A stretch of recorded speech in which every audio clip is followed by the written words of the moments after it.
हम लोग आधुनिक भारत का इतिहास पढ़ रहे थे और आधुनिक भारत के इतिहास के अंतर्गत हम लोग पढ़ रहे थे भारत का संवैधानिक विकास। संवैधानिक विकास हम लोगों ने पढ़ लिया है और जो एक 1773 में जो पहला रेगुलेटिंग एक्ट पारित हुआ था और अंतिम जो है भारत स्वतंत्रता अधिनियम 1947 पारित हुआ था, वहाँ तक हम सारा चीज़ पढ़ चुके हैं। लेकिन आज जो वीडियो हम बना रहे हैं वह इस जो भारत का संवैधानिक विकास हुआ उसी से संबंधित जो है कुछ प्रश्न पर हम क्वेश्चंस पर डिस्कस करने जा रहे हैं, क्योंकि क्वेश्चंस का क्लियर होना बहुत ही मायने रखता है। कभी कभी होता क्या है कि क्वेश्चंस का डिमांड हमें पकड़ के जो है चीज़ों को ग्रास्प करना पड़ता है। तो ठीक है, हम कुछ कुछ आपको डिस्कस कर रहे हैं। जैसे 1858 का अधिनियम है, इसको act of better government of India भी कहा जाता है। Act of better government of India भी कहा जाता है, इसको थोड़ा सा ध्यान में रखिएगा। ठीक, 1909 का जो एक्ट है उस एक्ट में लॉर्ड मिंटो ने कहा, 1909 के एक्ट के समय जो भारत का वायसराय था लॉर्ड मिंटो ने कहा को ही जो है भारत में फूट डालो और शासन करो की शुरुआत करने वाला कहा गया है। फूट डालो तथा शासन करो, लॉर्ड मिंटो ने ही भारत में फूट डालो और शासन करो कि जो सिद्धांत का मतलब कैसे कह सकते हैं कि स्थापना करने वाला श्रेय लॉर्ड मिंटो को ही जाता है। क्योंकि ये क्वेश्चन बार बार पूछता है, खासकर उत्तर प्रदेश लोकसभा आयोग में स्टूडेंट बहुत कंफ्यूज होते हैं, तो आप लोग कंफ्यूज मत होइएगा। उसका आंसर लॉर्ड मिंटो ही है। फूट डालो और शासन करो का पहला जो ऑफिशियल स्टार्टिंग करने वाला वो लॉर्ड मिंटो ही है। ठीक, उसके बाद आया 1919 का एक्ट। 1919 का एक्ट आया। 1919 में के एक्ट में केंद्रीय और प्रांतीय जो भी अधिकारिता था उसको स्पष्ट कर दिया गया। केंद्रीय तथा प्रांतीय जो भी अधिकारिता था उसके बीच स्पष्ट रेखा खींच दिया गया कि केंद्र का क्या अधिकार है और प्रांत का क्या अधिकार है। 1919 के एक्ट में प्रांतों में द्वैत शासन लागू किया गया। प्रांतों में द्वैत शासन लागू किया गया। द्वैत शासन का अर्थ यह है कि विषय को जो है आरक्षित और हस्तांतरित में बांटा गया। जो राज्य के विषय होते थे, प्रशासन के जो विषय होते थे, उसको दो भाग में बांटा गया, आरक्षित और हस्तांतरित। प्रांतों में जो द्वैत शासन स्थापना हुई तो उसके अनुसार विषय को, सब्जेक्ट को दो भाग में बांटा गया, आरक्षित और हस्तांतरित। आरक्षित पर गवर्नर का, प्रांत के गवर्नर का जो है पूरा पावर होता था। हस्तांतरित जो अधिकार होते थे वह प्रांतों की जो विधानसभा होती थी, अगर वो कानून बनाता था तो, लेकिन फिर भी फाइनली उस पर गवर्नर का, प्रांत का नियंत्रण होता था। 1919 के एक्ट के द्वारा जो 1919 का एक्ट जो है 1921 में लागू हुआ, इसको याद रखिएगा। 1919 का एक्ट कब लागू हुआ? 1921 में हुआ।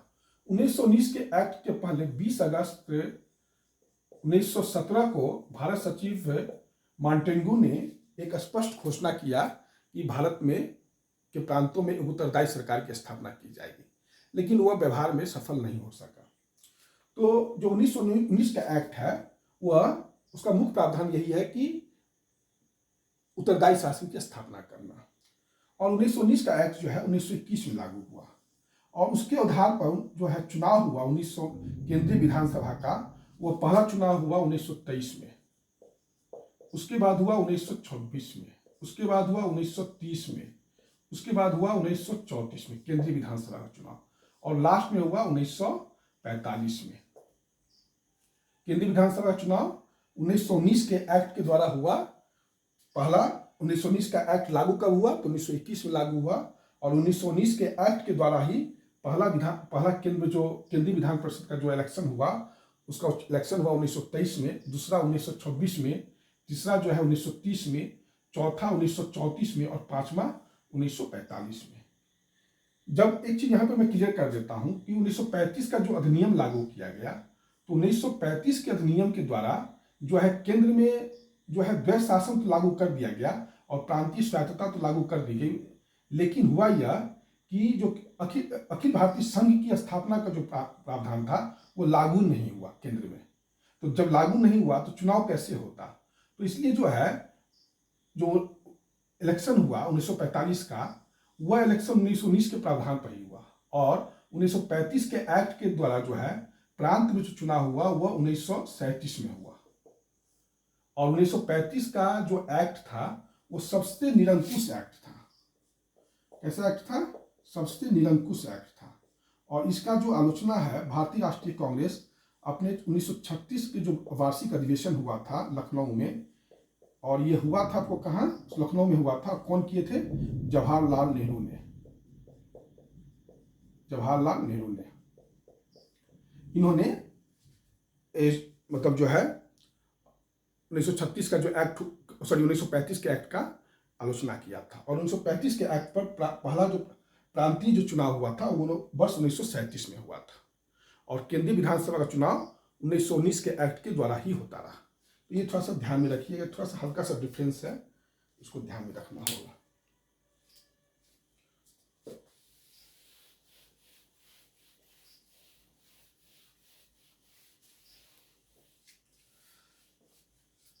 उन्नीस सौ 1935 का जो एक्ट था उसके द्वारा जो है, हाँ 1919 के एक्ट में एक चीज और याद रखिएगा कि जो ब्रिटिश में एक हाई कमिश्नर का नियुक्ति किया गया था। ये कल मैंने चर्चा किया था 1919 के एक्ट में। तो इसका काम क्या था ब्रिटिश हाई कमिश्नर का? तो भारत के लिए जो भी सैनिक सामग्री खरीदना होता था वो ब्रिटिश हाई कमिश्नर ही खरीदता था। ब्रिटिश हाई कमिश्नर का पोस्ट इसलिए सृजन किया गया कि भारत सचिव को मदद किया जाए काम में। उनका काम बढ़ रहा था तो हाई कमिश्नर का एक पोस्ट सृजन कर दिया गया और उनका काम था हाई कमिश्नर का कि भारत के लिए जो अस्त्र खरीदना है या अन्य सामान खरीदना है तो वो हाई कमिश्नर ही देखेगा। और या भारत के जो विद्यार्थी इंग्लैंड में पढ़ रहे हैं उनका भी जो है देखभाल करना ये हाई कमिश्नर का ही काम होता था। तो यही है 1919 के एक्ट के बारे में कुछ इंपॉर्टेंट चीजें। अब है 1935 का एक्ट के बारे में कुछ चर्चा हो गया है, कुछ और चर्चा हम कर देते हैं। 1935 के एक्ट को जवाहरलाल नेहरू ने गुलामी का दस्तावेज कहा, गुलामी का दस्तावेज कहा। और 1935 के अधिनियम में सबसे निरंकुश अधिनियम इसी को कहा जाता है, निरंकुश अधिनियम इसी को कहा जाता है, इसको याद रखिएगा। 1935 के द्वारा इंडियन काउंसिल को समाप्त कर दिया गया, इंडियन काउंसिल को समाप्त कर दिया गया और केंद्र में जो है द्वैध शासन लागू कर दिया गया और प्रांत में क्या किया गया? उत्तरदायी शासन की स्थापना कर दी गई, प्रांतीय स्वायत्तता लागू कर दिया गया। और जो विषय को 3 भाग में बांटा गया, केंद्रीय, प्रांतीय और अवशिष्ट शक्ति। अवशिष्ट शक्ति पर जो है केंद्र के गवर्नर जनरल का अधिकार होता था या केंद्र के वायसराय का अधिकार होता था, और प्रांत का विषय पर प्रांत के गवर्नर का अधिकार होता था और केंद्र के विषय पर फिर जो है जो संघ सूची होता था वह केंद्र के गवर्नर जनरल के अधीन होता था। बाकी सब चीज तो जानते ही हैं कि इंडियन फेडरल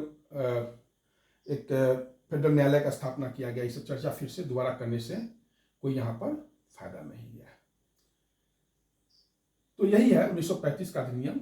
और 1935 का अधिनियम से भारत में प्रांतीय सभा का चुनाव हुआ, प्रांतीय विधानसभा का 1937 में। 1935 के अधिनियम के द्वारा एक काम किया गया था कि केंद्र में एक अखिल भारतीय संघ की स्थापना की बात थी।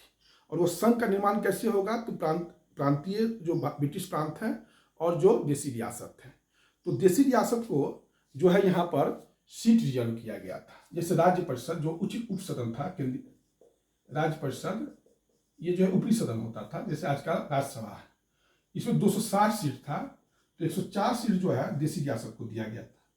देसी रियासत मनोनयन के द्वारा 104 सीटों पर राज्य परिषद में अपने सदस्यों का चुनाव कर सकते हैं।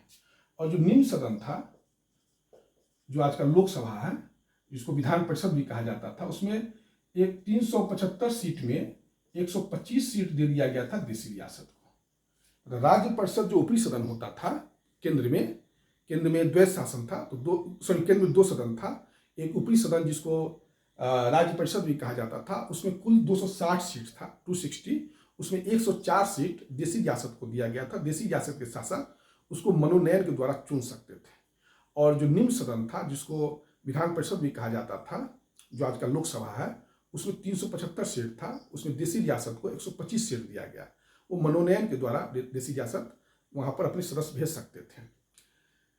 यह सब इसलिए किया गया कि देसी रियासत में कुल मिला के ब्रिटिश भारत में 25% जनसंख्या निवास करती थी। और उस समय भारतीय राष्ट्रीय कांग्रेस अपने जो है एकदम कहिए कि हाईएस्ट पॉइंट पर था। तो उस आंदोलन को, भारतीय स्वतंत्रता आंदोलन को कमजोर करने के लिए देसी रियासतों को ये सीटों में आरक्षण दिया गया। ये जो 1935 का एक्ट था, वो साइमन कमीशन की रिपोर्ट पर, ये साइमन कमीशन क्या है ये हम पढ़ाएंगे, अभी इतना ही समझिए। उसके बाद नेहरू रिपोर्ट पर, 3 गोलमेज सम्मेलन पर, सब पढ़ाएंगे, लेकिन अभी इतना ही समझिए। और श्वेत रिपोर्ट पर आधारित है। 1935 का जो अधिनियम आया वो साइमन कमीशन की रिपोर्ट पर आया। फिर नेहरू का जो सर्वदलीय बैठक हुआ, उससे जो कुछ रिपोर्ट में जो बातें प्रकाशित में हुई, उससे भी मिलकर आया। 3 गोलमेज सम्मेलन हुआ, श्वेत रिपोर्ट आया। फिर जाके जो है 1935 का जो है अधिनियम आया। अगर पूछ सकता है कि 1935 के अधिनियम में कौन कौन जो है चीज़ों का समावेश है, तो साइमन कमीशन की रिपोर्ट का, नेहरू रिपोर्ट का, 3 गोलमेज सम्मेलन का जो रिपोर्ट हुआ वह है, और श्वेत रिपोर्ट का। तो ये सब हम चर्चा करेंगे जब हम राष्ट्रीय आंदोलन पढ़ाएंगे आपको 1885 का, ये सब चर्चा करेंगे। लेकिन अभी आप इतना ही समझिए। 1935 के एक्ट में 321 धारा है कुल मिला के, और 14 भाग है, और 10 अनुसूची है। अगर आपसे पूछा जाए कि भारतीय संविधान का सबसे प्रमुख स्रोत क्या है, तो 1935 का यह अधिनियम है। 1935 के अधिनियम की बहुत सारी बातों को एज इट इज जो है भारतीय संविधान में ले लिया गया। जब B.R. अम्बेडकर से पूछा गया कि यह तो चोरी का संविधान है, आप तो चोरी कर रहे हैं, तो उन्होंने कहा कि नहीं, हम चोरी नहीं कर रहे हैं, हम संविधान की बुनियादी बातों को अपने संविधान में स्थान दे रहे हैं, और संविधान की बुनियादी बातों पर किसी का कोई पेटेंट अधिकार नहीं है। इसलिए हम किसी से भी क्षमा नहीं मांगेंगे, न ही इस सदन से और न ही किसी से, क्योंकि हमने चोरी नहीं किया है। हमने उधार में अच्छी बातें ली हैं, और उधार में कोई हम अच्छी बात सीख रहे हैं तो इसमें कोई अपराध नहीं है। ये डॉक्टर भीमराव अंबेडकर का कहना है। तो यह है आपको 1935 के एक्ट के बारे में। 1935 के एक्ट में जो सबसे इंपॉर्टेंट बात है कि इंडियन काउंसिल को समाप्त कर दिया गया। तो यही सब है आपका 1900। थोड़ा सा जानकारी मैं चाह रहा था कि ये सब क्वेश्चंस पर भी मैं आपको डिस्कस कर दूं। परीक्षा में अगर ये क्वेश्चन इस प्रकार का आ जाए तो आप जो है उस प्रश्न का पहले से चूंकि क्वेश्चन का सामना किए हुए हैं तो आपको दिक्कत नहीं होगा। तो यह हो गया आपका भारत में संवैधानिक विकास कैसे हुआ, और उस पर जो क्वेश्चंस हैं वह सब डिस्कस हो गया। क्वेश्चन इसी के अंदर आएंगे, इसके बाहर कोई क्वेश्चंस नहीं बनता है। अब जो है हम आपको पढ़ाएंगे जो एक ऐसा नया टॉपिक पढ़ा रहे हैं।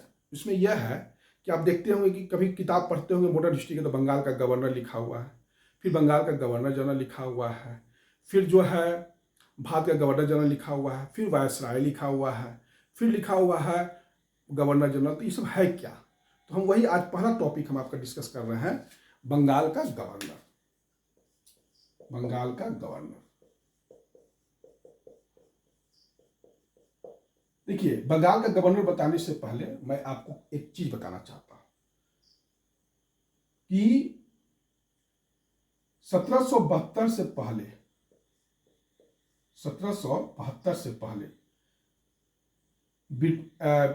ब्रिटिश कंपनी जो भारत में थी उसका शासन देखता था बंगाल का गवर्नर।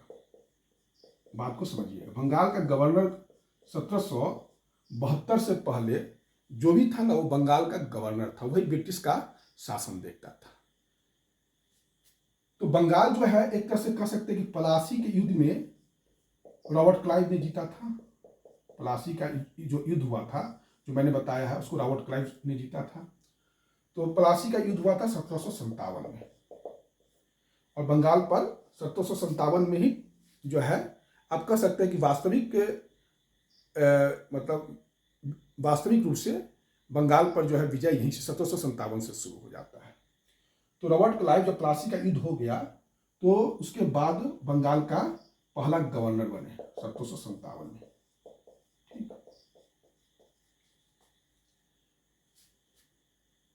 एक चीज मैं यहाँ पर और डिस्कस कर रहा हूँ कि बंगाल का जो प्रमुख था प्लासी के युद्ध के समय, वह था प्लासी के युद्ध के पहले, वो था रोजर ड्रैक। वो कौन था? बंगाल का प्रमुख कौन था? रोजर ड्रैक। ये प्रमुख था, ये गवर्नर नहीं था, इसको याद रखिएगा। और जब सिराजुद्दौला ने, मैंने बताया था, कलकत्ता पर अधिकार कर लिया, तो रोजर ड्रैक भाग गया था आपको फुल्टा द्वीप में, बंगाल की खाड़ी में। उस समय जो था लॉर्ड क्लाइव कहाँ था? लॉर्ड क्लाइव था आपको मद्रास में। वो मद्रास से बंगाल आया था और फिर वह, ये सब हमने प्लासी के युद्ध के समय बताया था। और फिर जो है कलकत्ता में जो है माणिकचंद को मिलाया, कैसे अलीनगर की संधि हुई और प्लासी का युद्ध हुआ। तो प्लासी का जब युद्ध हो गया, प्लासी जब युद्ध जीता जा चुका, तो रॉबर्ट क्लाइव को बंगाल का गवर्नर बना दिया गया। ठीक।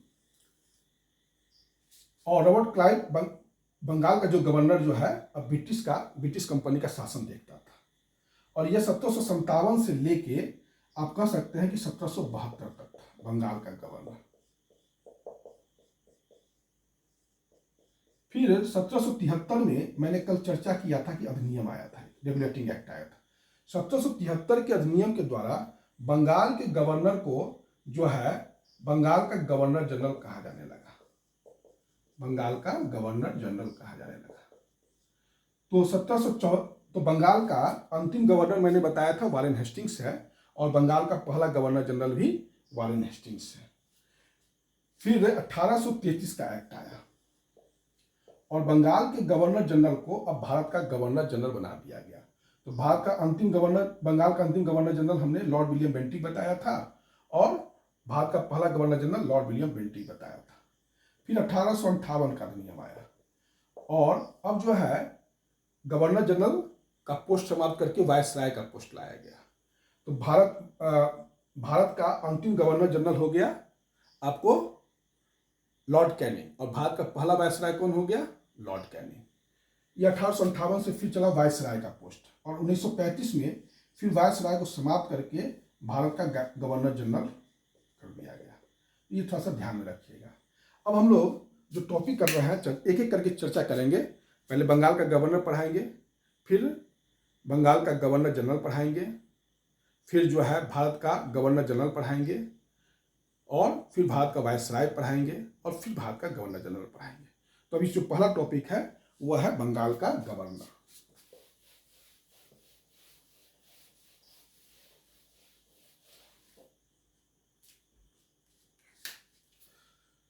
बंगाल का गवर्नर।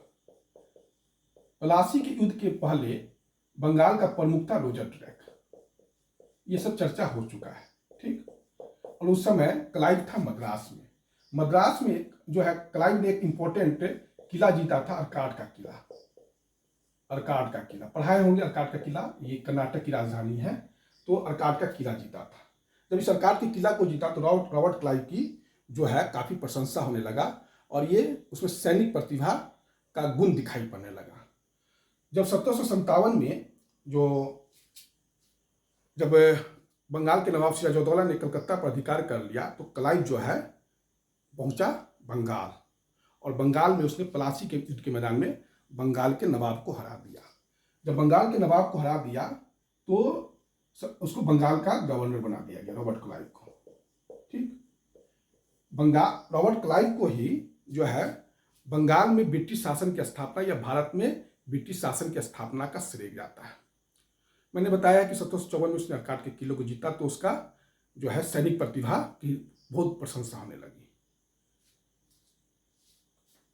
इसके समय में श्वेत विद्रोह हुआ था। इसके समय में क्या हुआ था? श्वेत विद्रोह हुआ था। श्वेत विद्रोह का अर्थ यही हुआ था कि अंग्रेज जो सैनिक थे उसको इसने उपहार देने से या और भी कुछ पेंशन वगैरह का जो मैटर था उस पर मना कर दिया था कि नहीं, आप लोग ये सब काम मत कीजिए, गलत काम मत कीजिए, सैनिक है लड़ाई कीजिए। उसके बाद इसने एक कंपनी सोसाइटी का स्थापना किया था। कंपनी सोसाइटी का स्थापना किया था। व्यापार सोसाइटी का स्थापना किया था। व्यापार सोसाइटी का स्थापना किया था। पर्सिवल स्पीयर एक व्यक्ति है इंपॉर्टेंट, पर्सिवल स्पीयर उनका नाम है। उसने रॉबर्ट क्लाइव को भविष्य का अग्रदूत कहा है। भविष्य का अग्रदूत कहा है। और एडमंड बर्ग जो ब्रिटिश संसद में एक सांसद थे, वह जो है कहते थे रॉबर्ट क्लाइव के बारे में कि यह बड़ी बड़ी फाउंडेशन रखने वाला व्यक्ति था। तो ये सब रॉबर्ट क्लाइव के बारे में है। रॉबर्ट क्लाइव बंगाल का पहला गवर्नर था 1757 से लेकर 1760 तक। उसके बाद 1760 में गवर्नर बनते हैं हॉलवेल। हॉलवेल आपको याद होगा, मैंने काल कोठी की घटना की चर्चा किया था। तो वह व्यक्ति 1760 में गवर्नर बना था और उसके समय में मीर जाफर जो बंगाल का नवाब था, उसको गद्दी छोड़ना पड़ा था। और सॉरी, जो मीर कासिम ने जो मिदनापुर, चटगांव और बर्धमान की जो जमींदारी दी थी, वो हॉलवेल को ही दिया था। मैंने बताया था, याद होगा। और ये ज़्यादा दिन तो नहीं रहा, 1757 से 1760 तक रॉबर्ट क्लाइव पहला बार गवर्नर बना था और हॉलवेल उसके बाद था। 1760 से लेके 1765 तक बंगाल का गवर्नर है आपको वेंसीटार्ट। और वेंसीटार्ट के समय ही बक्सर का युद्ध हुआ था। 1765 में वेंसीटार्ट यहाँ से वापस चला गया।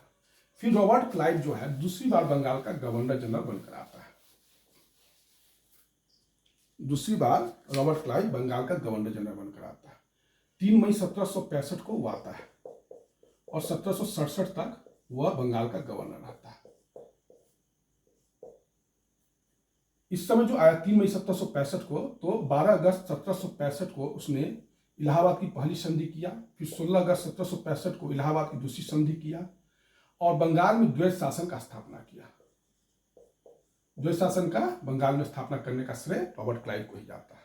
ये द्वैत शासन का अर्थ था कि टैक्स कौन वसूलेगा, तो कंपनी के अधिकारी, और प्रशासन कौन देखेगा, तो नवाब बंगाल का। यही था द्वैत शासन। बाकी चर्चा मैं कर चुका हूँ, इसलिए बहुत ज़्यादा डेप्थ नहीं जाऊँगा। द्वैत शासन का जनक कौन था, तो लियोनस कटियस था, ये सब बता चुके हैं। और 1767 में यह यहाँ से चला गया। जब यह यहाँ से लंदन गया, इंग्लैंड गया, तो वहाँ जाके इसने आत्महत्या कर लिया। इसने वहाँ जाके आत्महत्या कर लिया। उसके बाद 1767 से लेके 1767 से लेके 1769 तक जो बंगाल का गवर्नर है वेरलेस्ट, मैंने बताया था, याद होगा आपको वेरलेस्ट के बारे में। जो पहला आंग्ल मैसूर युद्ध होता है तो उस समय यही गवर्नर है वेरलेस्ट, मैंने बताया था। और इस समय बंगाल में द्वैत शासन स्थापित है 1767 से। 1769 से 1772 तक बंगाल का गवर्नर था, उसका नाम था कटियर। कटियर के समय में आधुनिक भारत का पहला अकाल आया था बंगाल में 1770 में। कटियर था 1769 से लेके 1769 से लेके 1772 तक था कटियर। और आधुनिक भारत का पहला जो अकाल आया था वो 1770 में बंगाल में आया था। फिर 1772 से लेके 1774 तक वारेन हेस्टिंग्स जो है बंगाल का गवर्नर बनकर आते हैं। और 1772 में ही इन्होंने वारेन हेस्टिंग्स से ही बंगाल का गवर्नर बनकर आते हैं, तो बंगाल से द्वैत शासन समाप्त कर देते हैं और बंगाल को जो है ब्रिटिश साम्राज्य में मिला लेते हैं। और नवाब को हटा देते हैं, जो मुबारक उद्दौला नवाब था उस समय का अंतिम नवाब, उसको हटा देते हैं और बंगाल पर जो है कंपनी अपना शासन ले लेता है। और फिर जो है 1773 का एक्ट आता है और उस एक्ट के द्वारा यह कहा गया कि बंगाल का गवर्नर अब बंगाल का गवर्नर जनरल कहा जाएगा। इस प्रकार से बंगाल का अंतिम गवर्नर वारेन हेस्टिंग्स था और बंगाल का पहला गवर्नर जनरल जो है वारेन हेस्टिंग्स होगा।